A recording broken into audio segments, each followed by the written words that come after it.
মুহাম্মদুর রাসূলুল্লাহ সাল্লাল্লাহু আলাইহি ওয়াসাল্লাম উনি কাদের নবী? কথা কয় না?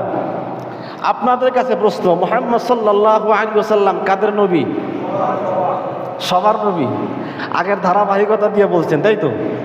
সবার নবী। প্রিয় মুসলমান ইমানদার, হঠাৎ করে সাধারণ কোনো মুসলমানকে যদি বলেন, আরে ভাই বলেন না আমাদের পয়গম্বর মুহাম্মদুর রাসূলুল্লাহ সাল্লাল্লাহু আলাইহি ওয়াসাল্লাম কাদের নবী, তখন উনি বলবে আমরা নবীর উম্মত, আমরাই তা, আমাদের নবী তিনি। কথা বলেন ঠিক কিনা?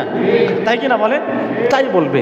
কোনো বিধর্মী ভাইকে যদি আপনি জিজ্ঞাসা করেন, ভাই আপনি তো হিন্দু ধর্মাবলম্বী, খ্রিস্টান ধর্মাবলম্বী, বৌদ্ধ ধর্মাবলম্বী, বলেন না মুহাম্মদ কাদের নবী, তারাও বলবে মুহাম্মদ হলো মুসলমানদের নবী। কথা বলেন ঠিক কিনা?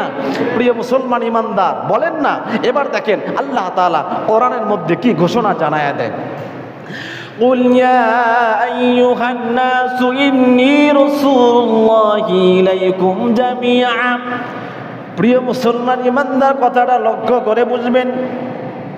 আল্লাহ পাক রব্বুল আলামিন জানায়া দেয়, হে পয়গম্বর আপনি বলে দিন, ইন্নী রাসূলুল্লাহি ইলাইকুম জামিআন, হে লোক সকল আমি আল্লাহ তাআলার পক্ষ থেকে তোমাদের সবার নবী। বলেন না সুবহানাল্লাহ।